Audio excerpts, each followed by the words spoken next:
I wish to speak with regards to both ministries, but initial comments with regards to the Ministry of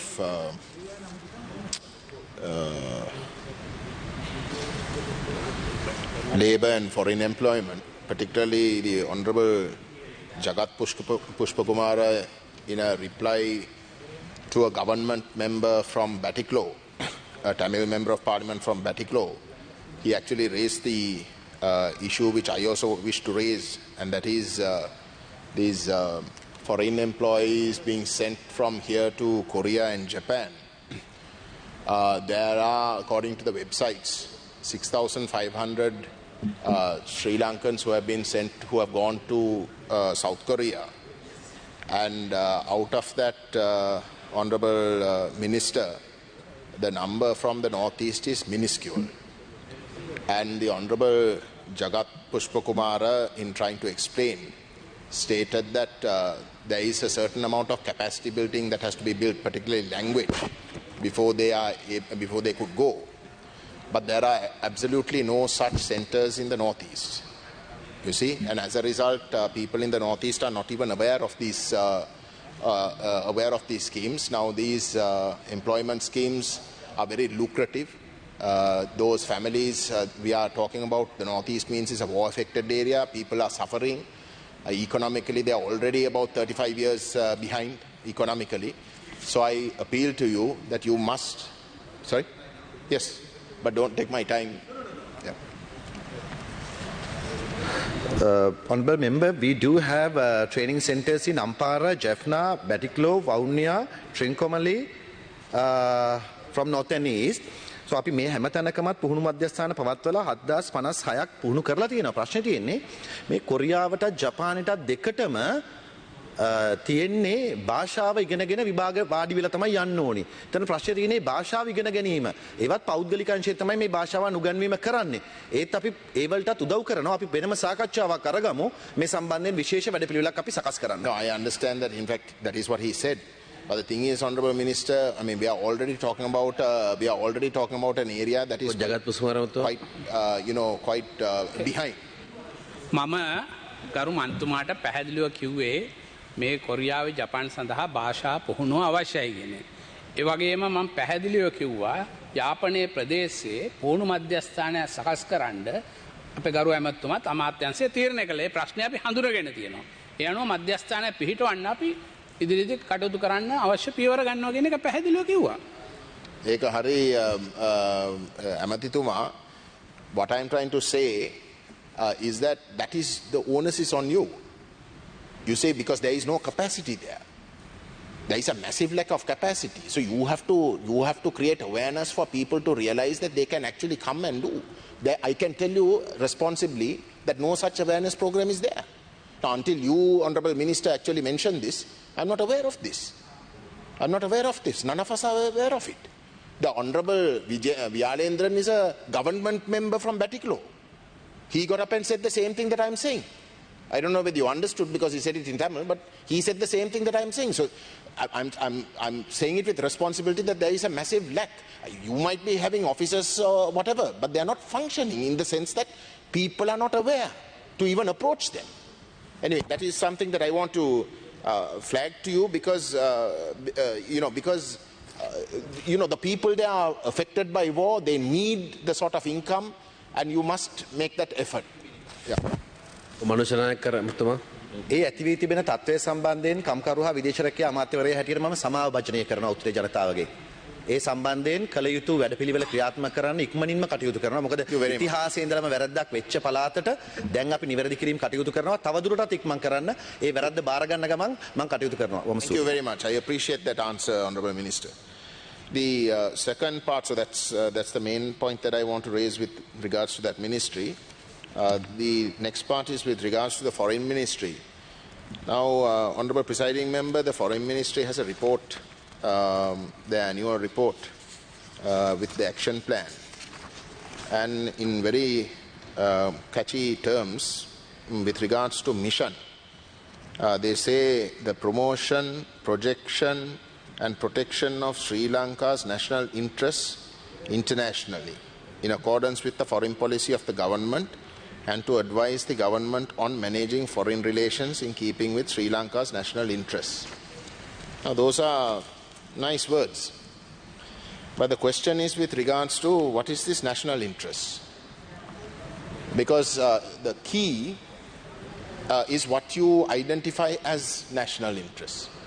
If that national interest, Honourable Presiding Member, is not plural in character, that recognises that Sri Lanka is a multinational country and that needs to encompass all the nationalities within Sri Lanka and their interests, then that national interest for those who are left out or who perceive themselves to be left out becomes hostile.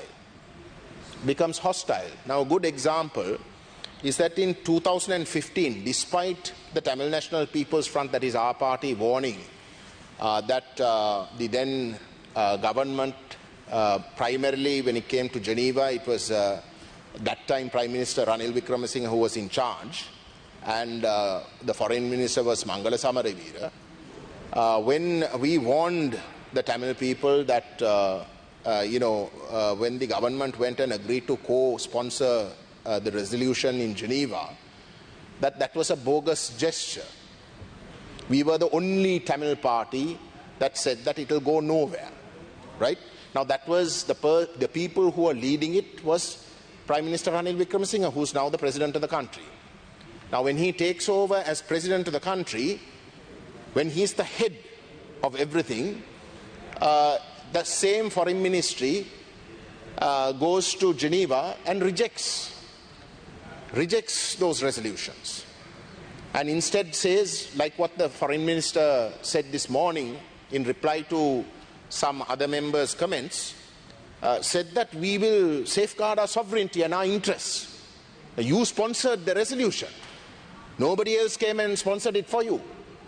You sponsored it, but then now when it's convenient for you, you say that that resolution is hostile and it's an impingement of your sovereignty. Now that resolution, a lot of Tamil people actually thought was good. We were the only ones who warned that it's bogus. But a lot of people thought that it was good.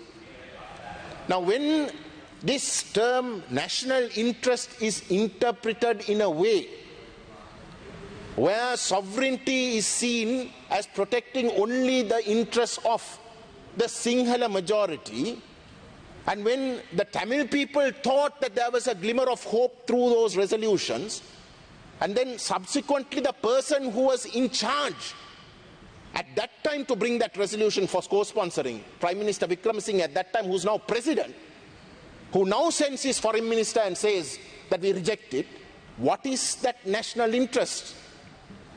What is that national interest? So after 75 years, of which 35 years has been bloodshed, that has today bankrupted this country, we are still in the same deep pit, and we are not prepared to come out of it. Now, what is wrong with that resolution? The whole point why we criticize that resolution is because it is in the Human Rights Council, which cannot compel a government that is not willing to cooperate, like Sri Lanka. They can just pass resolutions, that's about it. But in technically speaking, what is wrong with that resolution is asking for accountability. Actually, our criticism about that resolution is that it is asking the government. It is asking the government to be accountable, to carry out an accountable mechanism. Our complaint all along has been when the government and the state has been a party to the conflict, obviously they are not going to carry out an accountability process, as we can see now. Right? But what is wrong with asking for accountability? If wrongs have been done last week, right through this week, we have been talking about the disaster and the genocide that is taking place in Gaza. This House was unanimous in talking about Gaza, in support of the Palestinians. That is the same thing that happened to this country. The Tamil people in the northeast were the Gazans of today. Now, why can't we ask for accountability? Why can't we say that, look, excesses have happened? Let us look at it. Isn't it important for the military also every single person who's serving in the military to feel that he can go out there and say that I am clean. I'm not an accused person, I'm not a war criminal. I would think so. If this parliament is said to be corrupt, I would want to be checked so that my name is cleared. Doesn't the military require that? Isn't it in their interest? Is ඔබතුමාට තව විනාඩි දෙකක කාලයක් වැඩිපුර ලැබෙනවා. අපේ වැඩිපුර ලැබෙනවා. ලැබෙනවා. ඔව් ලැබෙනවා. බොහොම ස්තුතියි. මම හොඳට කතා කරන නිසා තමයි. තලත මන්තුමී විනාඩි දෙකක කාලයක් ලැබෙනවා. බොහොම ස්තුතියි. So it is in the interest, Honorable State Minister for Foreign Affairs, it is in the interest of this country to not dismiss those questions of accountability, not dismiss the cries for a political solution. It is in the interest of this country. Take a look at where we are today. We are bankrupt, but we are spending over 15% for defense and public security. That 15% can be diverted to other most important ministries that require, that is crucial for production and export. 15% of an annual budget. And you will never be able to do that, Honorable Deputy Minister, Honorable State Minister, for as long as you feel, for as long as the state feels that the Tamil people are aggrieved. Because you will go on thinking, oh my God, tomorrow they might take up arms. We are not prepared to give anything. So if these fellows will not just keep quiet, everything that you see that the Tamil people want or say will be seen as hostile, and that is what is happening. We want to commemorate our dead. For you, it is LTT being revived. It is LTT being... Red and yellow flags are the colors of Tamil nationalism. For you, it is LTT colors, because the LTT had those colors in their flags. Everything is a question of paranoia, and it will feed it to an extent that you cannot get out of this rut that you're in today. Now, is this something wrong to ask for? The Honorable Minister for Foreign Affairs today said that there are members of this house who still have separatist ideals. Who are those members? Who are those members? Not a single party that is represented here espouse a separate state. They can't. We are not fools. We know that all of you are waiting to throw us into the prison. We are not going to ask that. Nobody asked that. But why do you say that? I am an unapologetic federalist. I insist that this country has to be transformed into a federal state, because I feel that's the only way justice will be done. But what is the separatism in federalism? Now, he is a learned person in all ways, professionally as well. But for him to stand up as the foreign minister and to say that to talk about federalism is separatism, isn't that wrong? You have 2 more minutes. And to point out the fact that that is wrong, does that make us racist? But that is what is happening. 75 years of policy that has estranged not only the Tamils, but after the war, the Muslims as well, is going to get worse.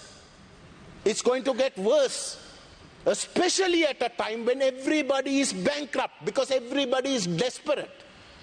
And if you are going to rant up this nonsense of a rhetoric of racism, of separatism, of terrorism against the non-majority communities, you're going to estrange them more and more. And when the singular majority become desperate financially, they will look for distractions. They will look for this. There are enough people who are trying to distract them to create violence. You all are feeding into it. And I'm saying this with utmost responsibility and in good intentions, not with bad intentions. I also wish to state, Honorable Presiding Member, now here in the report, it says this: the international community's support for Sri Lanka's measures to address economic challenges was contributed to the restoration and re-graduation of Sri Lanka's economy. That's true. Factually, that is correct. But let me tell you why. Because we also speak to the international community. They are terrified. They are terrified that Sri Lanka, which is strategically located, will become a failed state. That is not something to boast about. This is not something to boast about. All right, we are going around with a begging bowl, and they are giving us money in the way that they are purely because they fear that Sri Lanka will become a failed state. Now, these are not things to misinterpret and make it look as if you all have gained something big. Quite honestly, you all haven't. Us included. We have messed up, and we are continuing to mess up. We are continuing to mess up. Even this time, the IMF, it gave severe warnings. All the economic indicators, global monitors, have warned that this budget is very ambitious and is most likely not to be implementable. These are serious warnings because of these those same watchdogs who gave us a warning and then downgraded Sri Lanka, which created all the trouble. It is those same watchdogs who are warning us again. So unless you decide that we have failed in 75 years and we have to change and genuinely change, we won't get out of this rut. And I'm asking the Honourable Minister for Foreign Affairs and the State Minister for Foreign Affairs. They are both individuals who I personally respect. I know the Honourable State Minister from childhood, so I know him. I know his personal views. I have nothing to complain about his personal views. But when it comes to state policy, there is a lot to change, especially with regards to foreign policy. And the Honourable Minister too. He is financially very sound. He is one of the top lawyers in the country. He doesn't need to be in this mess in politics. He must use those positions to help people in the administration who genuinely are capable of changing and having new thought. And it is someone like them who can do it